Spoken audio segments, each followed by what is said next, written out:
startling revelation, scientists tell us that Alaska is not what we're being told. There's something else out there. Something the media and the government don't want you to know about. There have been alleged theories and hints at the existence of a hidden, uncharted territory nestled within the Alaskan wilderness. A land untouched by modern civilization. From a secret landmass to a hidden paradise, to even remnants of an ancient civilization lurking beneath the icy covering that is Alaska. There are many things we have been distracted from until now. What you're about to discover in the next few minutes is set to send shivers down your spine as much as it will fascinate you. Alaska, often hailed as the last frontier, holds more than just its breathtaking landscapes and chilly climate.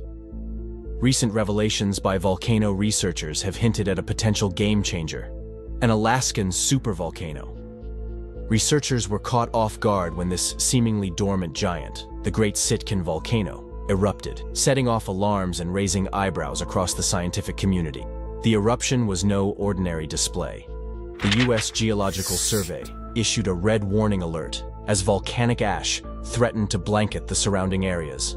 In a mere 2 minutes, an explosive event unfolded, forming an awe-inspiring ash cloud that soared 15,000 feet above sea level. The aftermath left scientists stunned. As seismic activity reduced, satellite images revealed the ash cloud drifting eastward. What's more intriguing is Alaska's historical contribution to the earthquaking history. 3/4 of volcanic eruptions in the past 2 centuries originated here. Now, as scientists analyzed the volcanic activity, they stumbled upon a revelation that could reshape our understanding of Alaska's geological history. John Power, a geophysicist at the Alaskan Volcano Observatory, hinted at a colossal surprise. The Aleutian Islands might house not just any volcano, but a potentially huge volcano, a geological giant comparable to Yellowstone's caldera. Diana Roman, co-author of the study, suggested that this suspected volcano could hold the key to explaining Mount Cleveland's periodic explosive episodes. The domino effect could span from disturbing past civilizations to unraveling mysteries throughout history. Michael Polland, although not directly involved in the study, emphasized the global impact of such mighty volcanoes.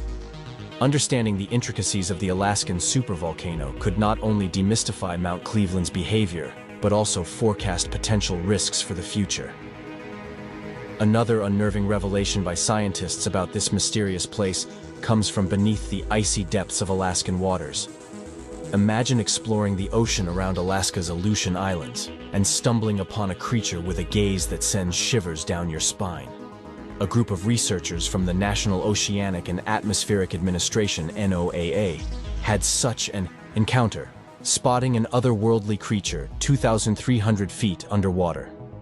This creature, scientifically known as Tus boreal, is none other than the eerie glass squid. The glass squid lives up to its name, boasting transparency that reveals the contents of its stomach. With demonic red eyes, this underwater inhabitant is a spectacle of nature's bizarre creations. While this particular glass squid may seem like a creature from a nightmare, it's just one member of a group of over 60 known species. Imagine that. The distinguishing feature of this particular specimen lies in its unsettling pair of eyes. But even more intriguing than what is in its ocean depths is an unassuming amphibian.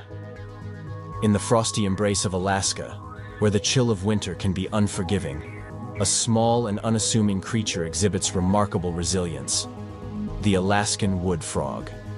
This pint-sized amphibian, existing in the frigid landscapes, captivates with its extraordinary ability to endure the harshest of conditions. As the Alaskan winter takes temperatures to bone-chilling lows, the wood frog takes center stage with a behavior that seems almost otherworldly. While bears and various animals retreat into the slumber of hibernation, the wood frog takes a different approach.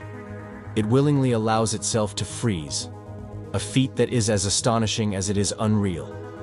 As temperatures fall to a staggering 9 to 18 degrees, the wood frog becomes an icy sculpture, temporarily halting its life processes. During this extreme state of suspended animation, the wood frog's breathing ceases, its heart takes a mysterious pause, and metabolic activities grind to a halt. Remarkably, the creature allows itself to freeze up to 60%, rendering it almost indistinguishable from its icy surroundings. But how does it do this? The secret to the wood frog's survival in this cryogenic or deep frozen state lies in the presence of elements such as glucose and urea within its tissues. These cryoprotectants, as scientists call them, act as nature's antifreeze. They prevent the frog cells from freezing solid, safeguarding them from the typical cellular damage inflicted by sub-zero temperatures. As winter releases its icy grip on the Alaskan wilderness, the wood frog thaws, springing back to life with an almost magical resilience.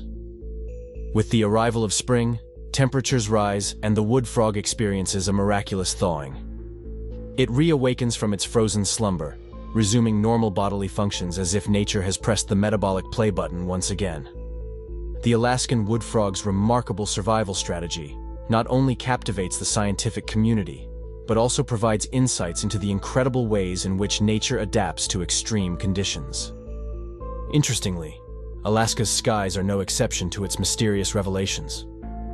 Flying in the skies of the Alaskan atmosphere are over 600 majestic bald eagles transforming the town into an avian haven. Now, as you can imagine, living close to bald eagles comes with its challenges. During the nesting season, Alaska residents must be vigilant, as a little too close to a bald eagle nest can result in more than just a surprise. From swooping down to sharp talon encounters, the struggle for coexistence unfolds against the backdrop of Alaska's unique cityscape. Contrary to common belief, scientists have revealed that these majestic birds didn't gather in Alaska due to intentional breeding efforts. The town's proximity to Dutch Harbor, one of the world's largest fishing ports, proved irresistible to the eagles. Today, residents, particularly those working at the post office, have their own tales of living with the eagles. Nesting near public establishments, eagles have been known to snatch items, creating an amusing yet challenging dynamic. But guess what? Bald eagles are not the only wonders that grace the Alaskan skies. Imagine standing in the vast darkness of an Alaskan night, and suddenly, the sky comes alive with a breathtaking display. The aurora borealis. It's like a celestial ballet with vivid colors of green, purple, and pink painting the night canvas. While scientists can explain it as particles in the air colliding with the Earth's atmosphere, there's a magical quality to the northern lights that goes beyond what science can fully capture. Now let's talk about the special meaning the aurora borealis holds for the indigenous people of Alaska, like the Inuit and Athabascan. To them, these dancing lights aren't just a scientific phenomenon. They're something deeply spiritual. Many of them believe that the lights are actually the spirits of their ancestors. It's as if their forefathers and foremothers are sending messages from the afterlife, communicating with the people still living on Earth. This adds a layer of mystery and wonder to an already mesmerizing natural wonder. The night sky becomes a bridge between the tangible world we see and the unseen realm of spirits, connecting the living with their ancestors in a way that goes beyond scientific explanations. The aurora borealis, in this cultural context, becomes a sacred dance, a dance of spirits that captivates not only the observers, but also the hearts and minds of those who hold these ancient beliefs. Alaska's mysteries extend beyond its wildlife and natural wonders, reaching into the very fabric of its communities.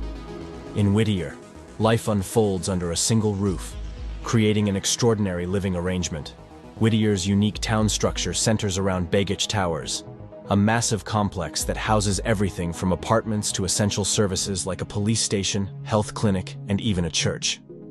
In the basement of Begich Towers, residents from all walks of life coexist under one connected roof. Missionaries, bartenders, city council members, and children share the same living space. Whittier's extreme weather conditions, nestled between mountains and water with intense winds and heavy snowfall, make the consolidated living arrangement a practical solution for the town's 244 residents.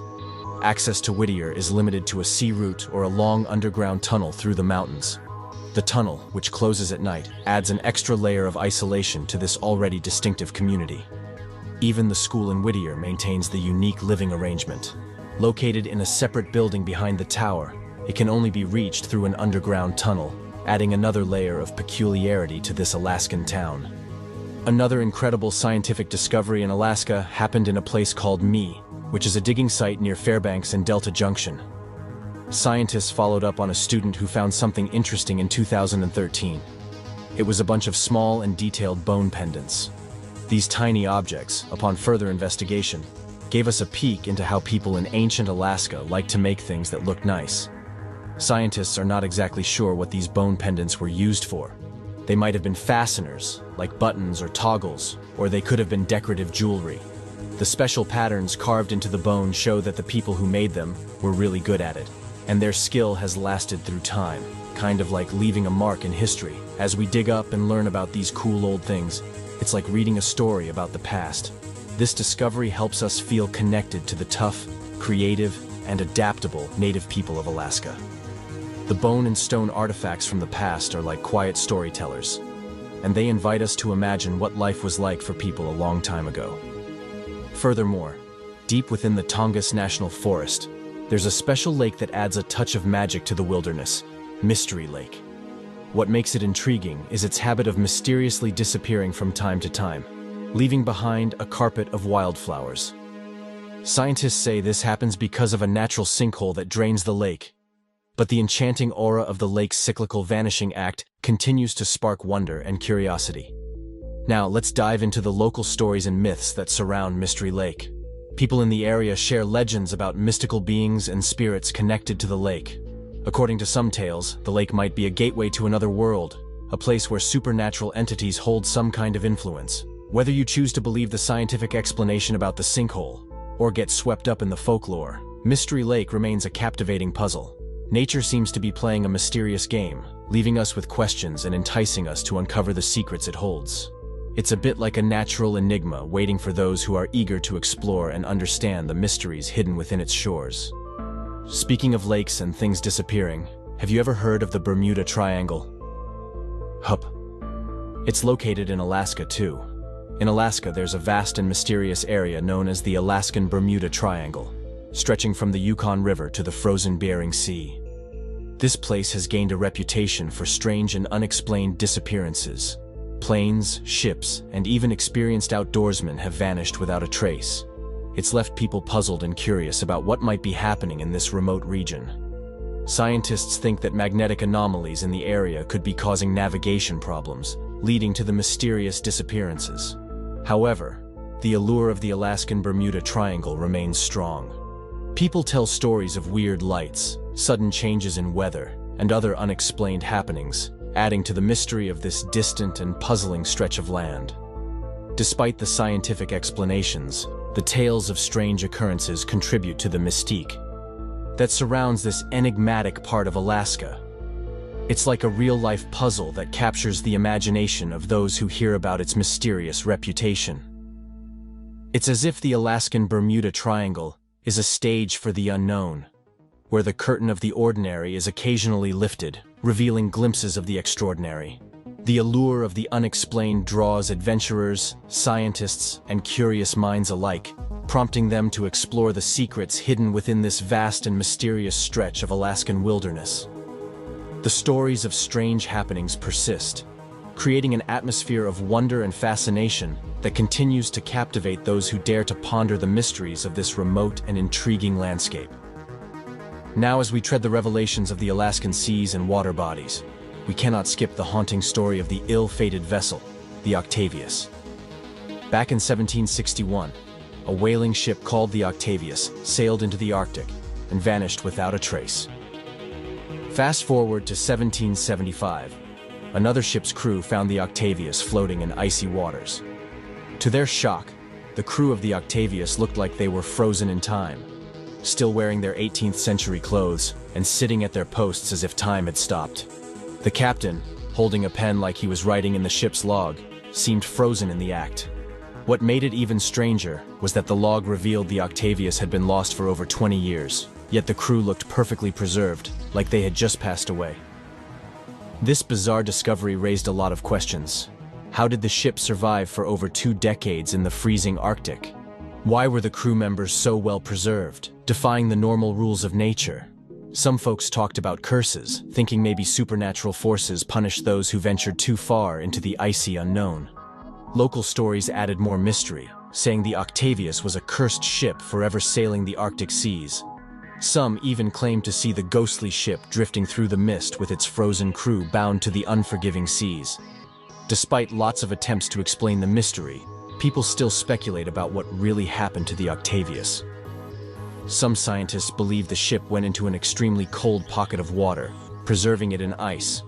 Others say it's a warning about challenging the Arctic's icy grip.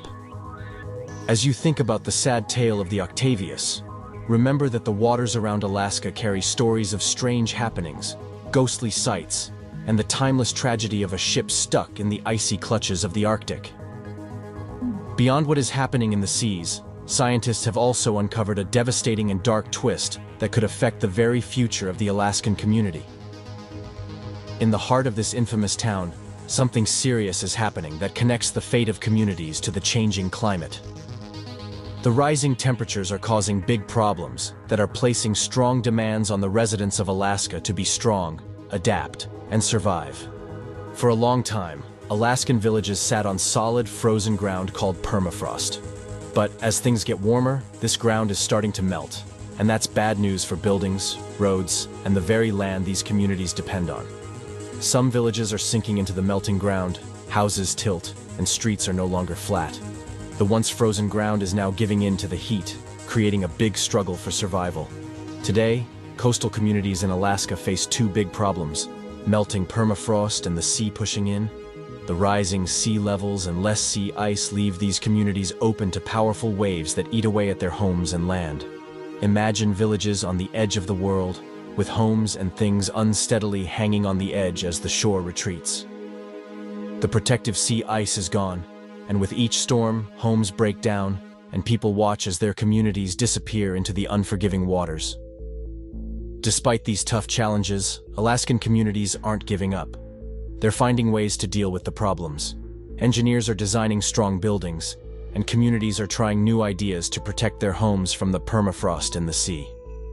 Scientists have revealed that this tough situation in Alaska should make the world pay attention to climate change.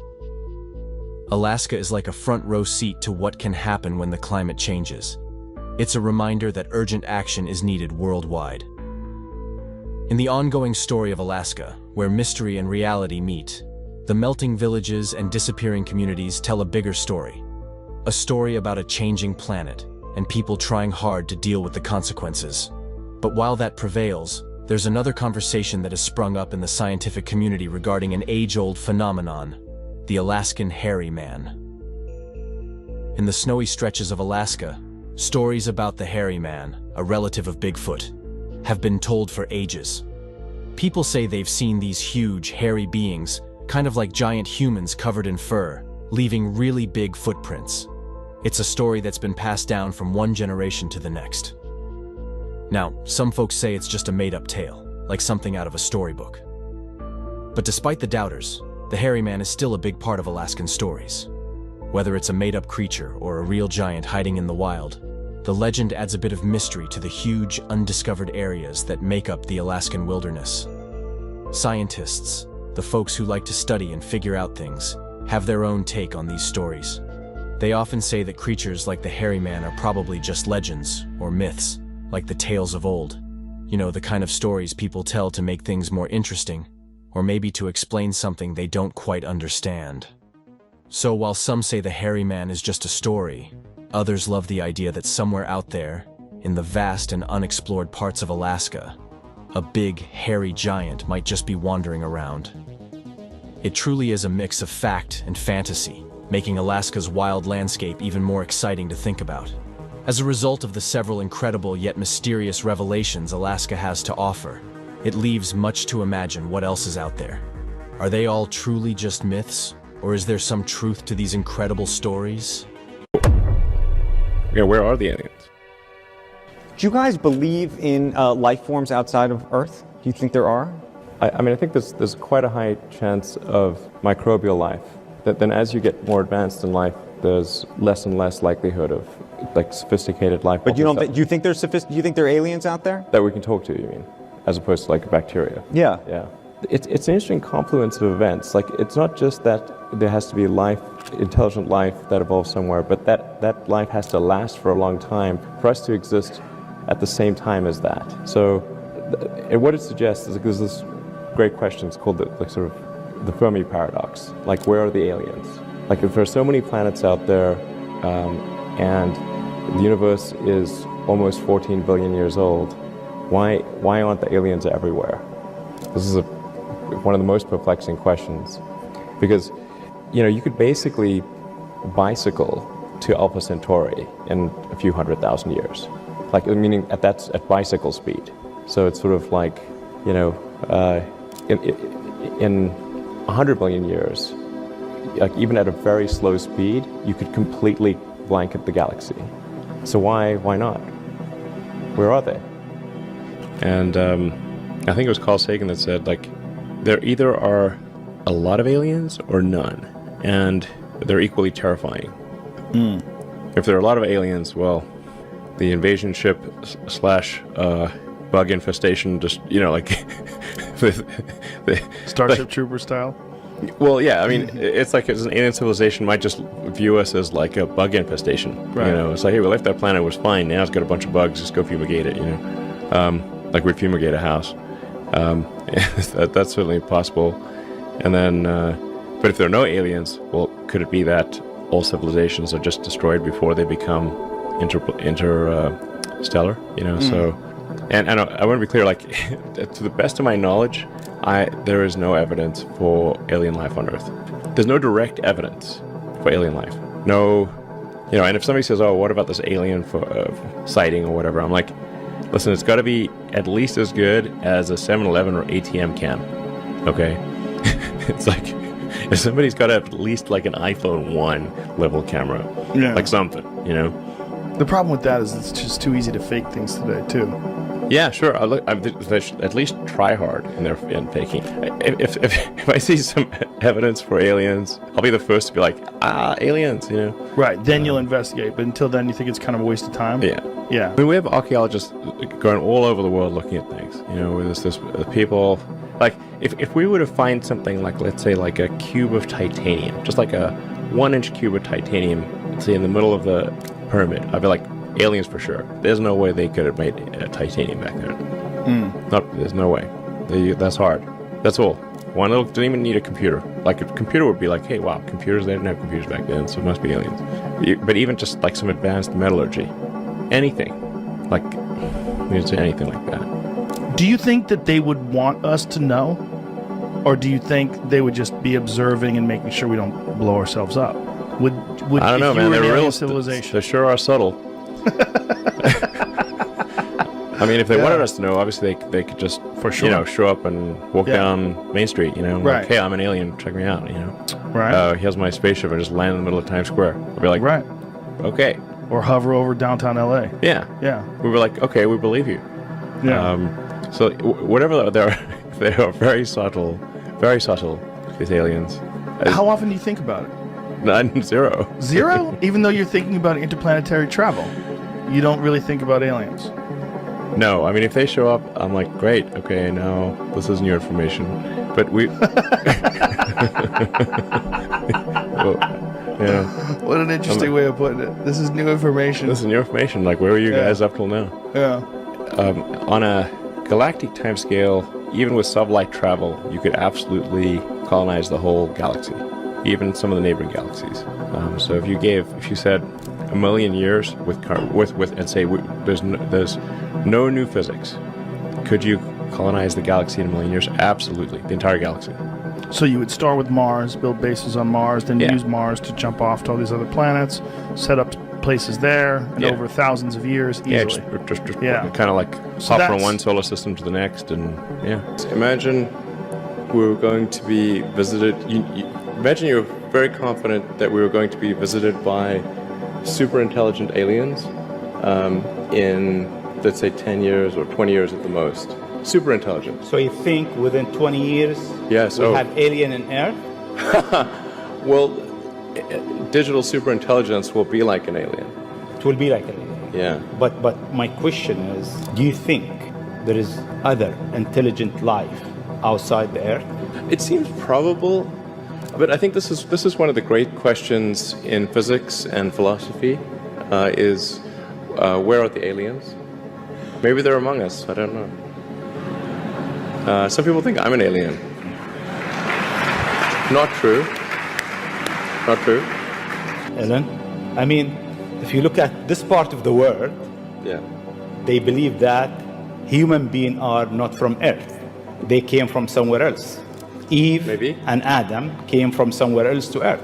So in a way, human being alien to this land. Do you think we'll make contact with alien within the next 50 years? Well, that's a really tough one to say. I mean, if there are super intelligent aliens out there, they're probably already observing us. That would seem quite likely, and we just are not smart enough to realize it.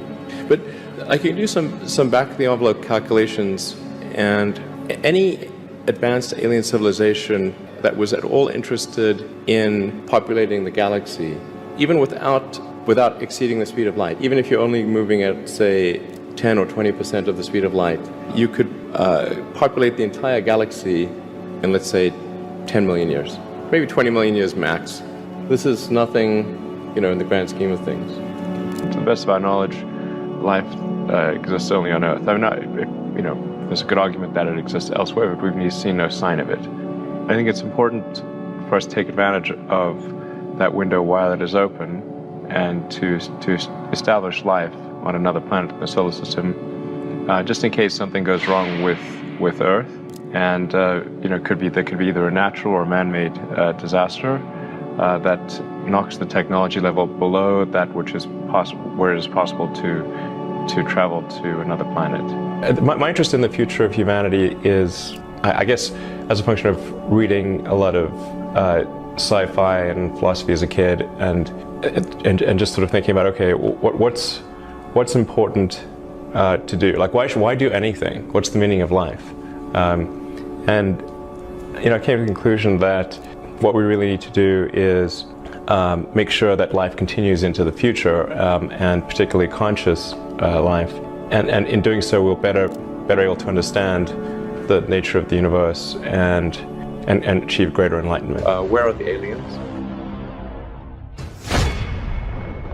Maybe they're among us. I don't know.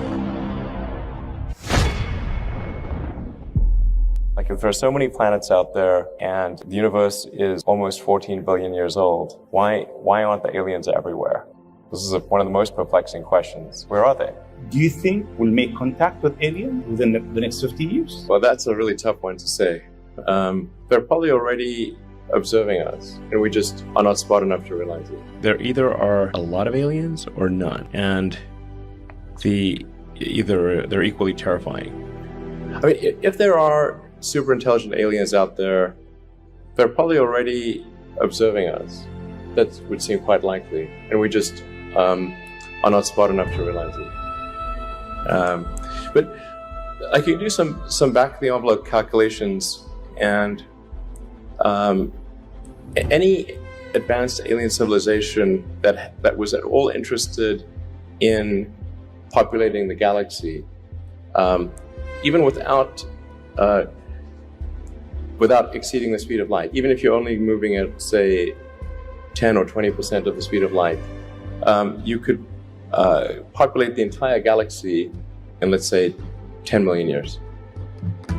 Maybe 20 million years max. This is nothing, in the grand scheme of things. So, where are the aliens? I think it was Carl Sagan that said, like, there either are a lot of aliens or none, and they're equally terrifying. If there are a lot of aliens, well, I mean, the invasion ship / bug infestation, it's like an alien civilization might just view us as like a bug infestation. Right. It's like, hey, we left that planet, it was fine, now it's got a bunch of bugs, just go fumigate it, like we'd fumigate a house. That's certainly possible. And then, but if there are no aliens, well, could it be that all civilizations are just destroyed before they become interstellar? So,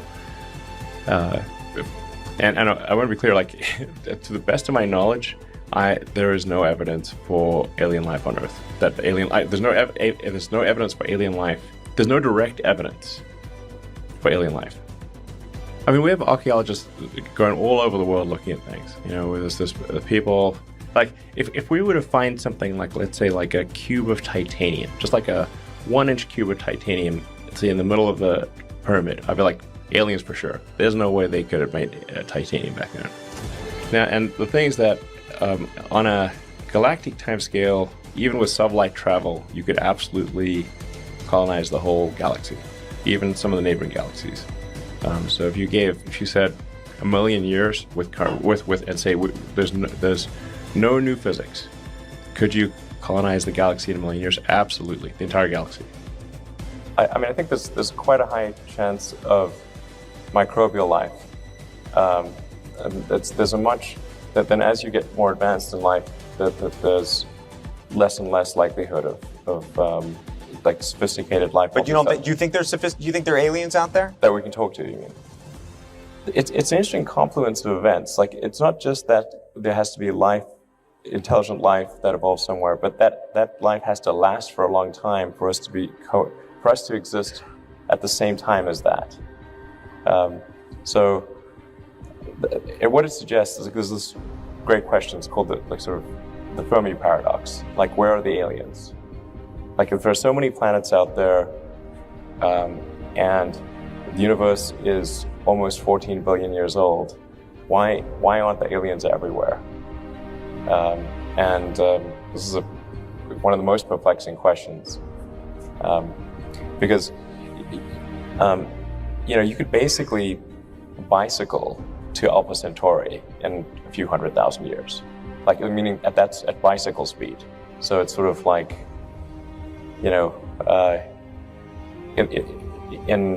100 billion years, like, even at a very slow speed, you could completely blanket the galaxy. So why not? Where are they? They sure are subtle. I mean, if they wanted us to know, obviously they could just, for sure, show up and walk down Main Street, right. Like, hey, I'm an alien, check me out, Right. Here's my spaceship, I just land in the middle of Times Square. I'll be like, right. Okay. Or hover over downtown LA. Yeah. Yeah. We were like, okay, we believe you. Yeah. So whatever they are very subtle, these aliens. How often do you think about it? None, zero. Zero? Even though you're thinking about interplanetary travel, you don't really think about aliens? No, I mean, if they show up, I'm like, great, okay, now this is new information. The Mars thing is really, like, if you say what is going to be really important to the preservation of civilization or life as we know it, more than just humanity, because of course we bring life as we know it to Mars, and there's no life that we can detect on the surface of Mars. There may be some subterranean bacterial life, but it's on the surface there isn't anything. So this would be the extension of life to another planet, or life as we know it to another planet, and I think would make a huge difference to the probable lifespan of human civilization and life as we know it. So it's sort of like an insurance policy, a life insurance policy for life collectively, and so it's the window of possibility is open for us to extend life to another planet. To the best of our knowledge, life exists only on Earth. I'm not, there's a good argument that it exists elsewhere, but we've seen no sign of it. I think it's important for us to take advantage of that window while it is open, and to establish life on another planet in the solar system, just in case something goes wrong with Earth. There could be either a natural or a man-made disaster that knocks the technology level below that which is where it is possible to travel to another planet. Yes, it's funny. The universe appears to be 13.8 billion years old. Earth is like 4.5 billion years old. In another 500 million years or so, the sun will expand and probably evaporate the oceans and make life impossible on Earth, which means that if it had taken consciousness 10% longer to evolve, it would never have evolved at all. Just 10% longer. And I wonder how many dead one-planet civilizations there are out there in the cosmos that never made it to the other planet and ultimately extinguished themselves or were destroyed by external factors. Once a country industrializes, once a country urbanizes, the population immediately starts to decline. So immigration, there simply aren't enough numbers in immigration. Well, I should say, to be clear, on immigration overall, I'm very much in favor of legal immigration. Elon thought about illegal immigration. He's in favor of legal immigration. But without filters, who's coming becomes a mystery. But if it's illegal immigration and there's no filter, well, how do you know who's coming in? You don't know. I really want to emphasize that it's important to have children and to create the new generation. And as simple as it sounds, if people do not have children, there is no new generation. I'm very much in favor of humanity expanding and creating a bright and exciting future for the world. But fundamental to the furtherance of human civilization is having humans. As simple and basic as that sounds. And every year I look at the birth rates and I'm like, it's a bit depressing because birth rates seem to decline every year. Without a new generation, Elon fears a dwindling population, with birth rates potentially falling below replacement levels. And I think that perhaps my biggest advice to leaders, to government leaders, and to the people in general would be to make sure to have children to create the new generation. And I think any incentives that can be done to incent the new generation, to make it easier for women to have children and to support the children, I think would be very wise. This is so fundamental, and I really can't emphasize that enough. If you don't have a new generation, there is no new generation. Or with current birth rates, I think it may be birth rate is maybe half of the replacement rate. And what that means is in 3 generations, the population will be roughly 1/10 of its current size. In 3 generations, maybe 4 generations. Elon stresses the importance of maintaining cultural identities for countries to preserve their essence.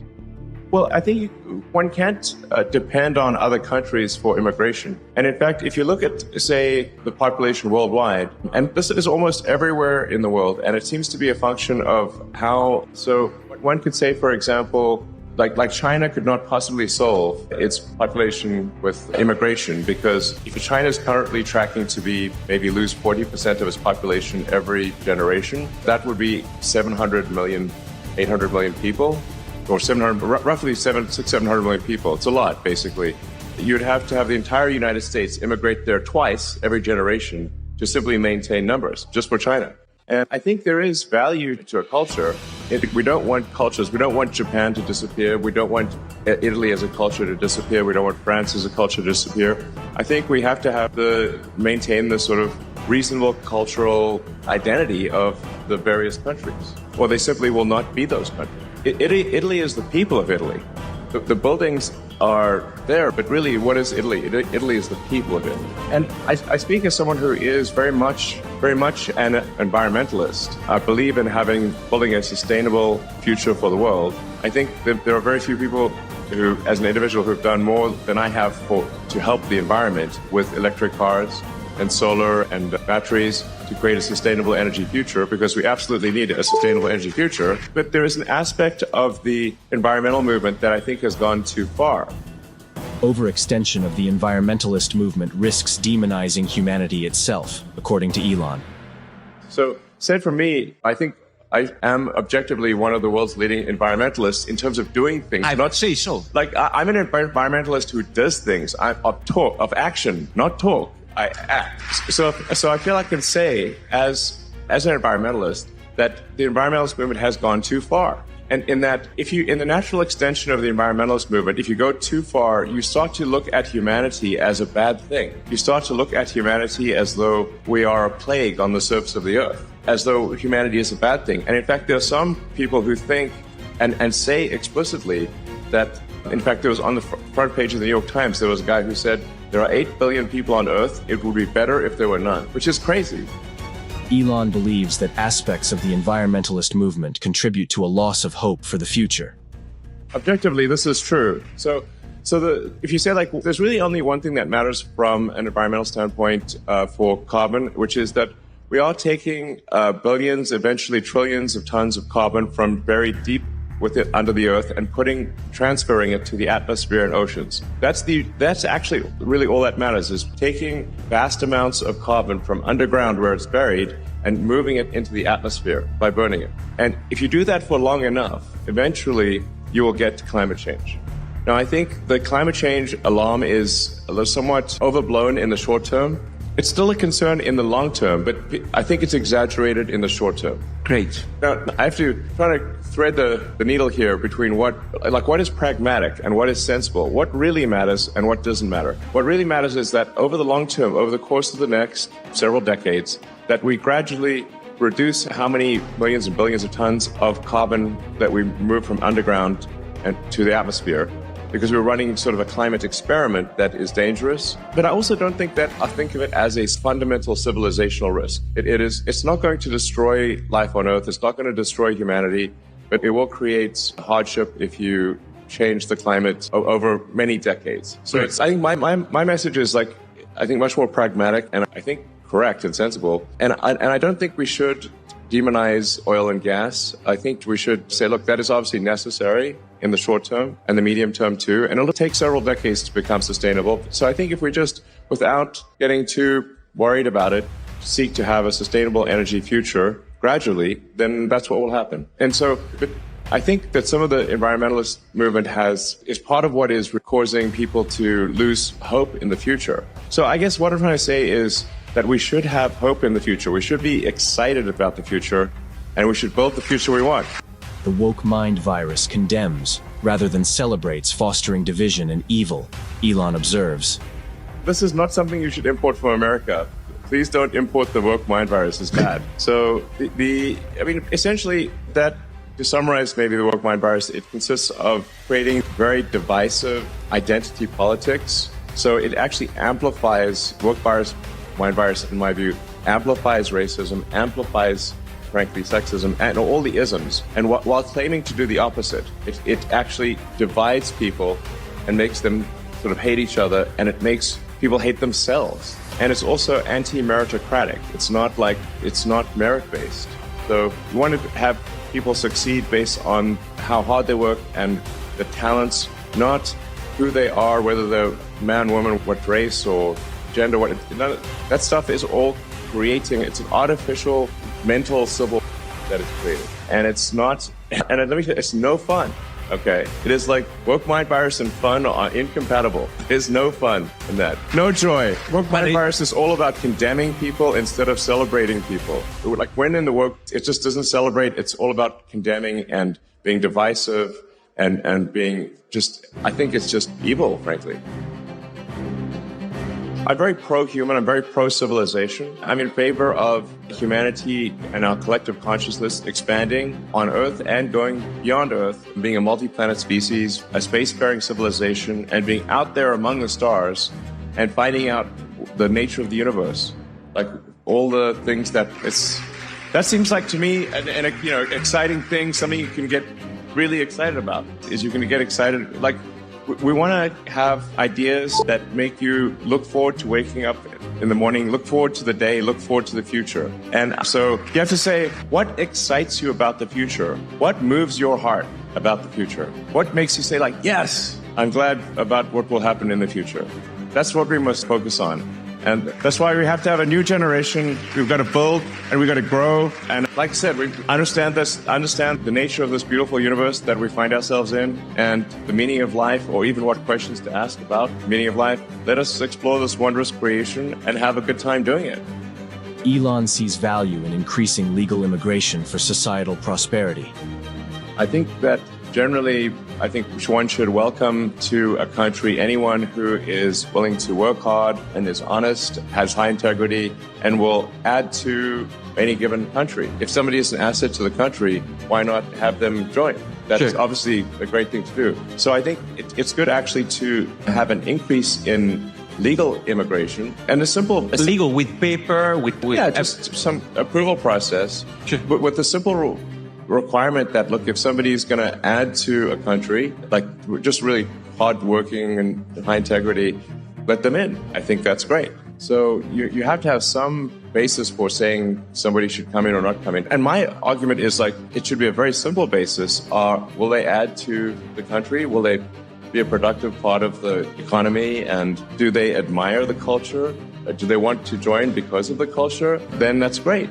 But if there's no process for that, then you don't know. I think at least some number of the people that come in will not be necessarily, and I want to be careful because my words will be misconstrued. I'm not saying all illegal immigrants are, I think probably perhaps most of them are good, but there will be some, if there's no process for reviewing, not at all, then how can you say that everyone who is an illegal immigrant is going to be honest and hardworking? You can't say that because you simply don't know. So I want to be clear. Top line, pro-immigration, but let's increase legal immigration, but we should stop illegal immigration. I think this is just logical. Elon envisions a future where prosperity extends to every corner of the globe. Actually, I want the prosperity of Italy, and I want the prosperity of every country. I want the prosperity of humanity as a whole. And like I said, I want us to have an exciting future where we're fired up about what's going to happen and really excited. And I think Italy is a great place to invest. It's a great country. But I do want to emphasize that I do worry about the low birth rate. And if a company is to invest in Italy, they're like, well, you have to say, like, will there be enough people to work there? It's a simple question. If the workforce is declining, then who will work at the company? Exploring consciousness, Elon delves into its origins and manifestations.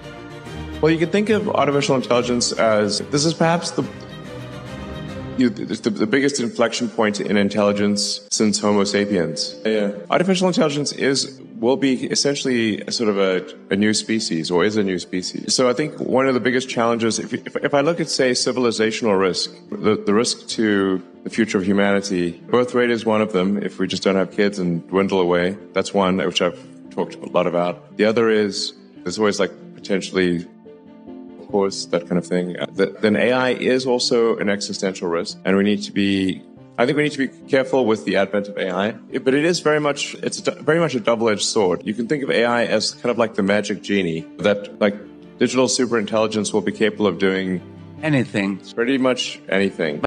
Elon views the current era as the most fascinating in all of human history.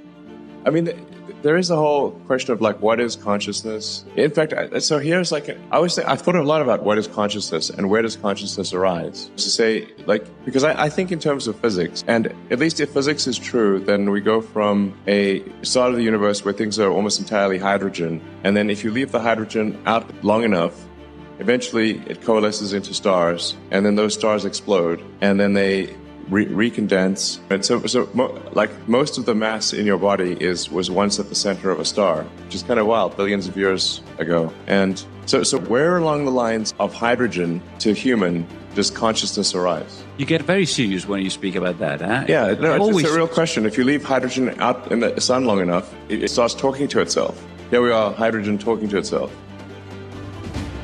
I think we need to keep a close eye on artificial intelligence. I mean, I'm in favor of some regulatory insight, just so that someone can at least be a referee. Like, if you think of any game, like there's always a referee for a game. For industries that affect the good of the people, there are regulatory agencies that oversee those industries. Anything that's dangerous is overseen by some kind of referee or regulator. I think we should have the same thing for AI, just to help ensure that it is beneficial. The good part of AI is that we are headed for a future of abundance. So AI and robotics will mean that there are no shortage of goods and services.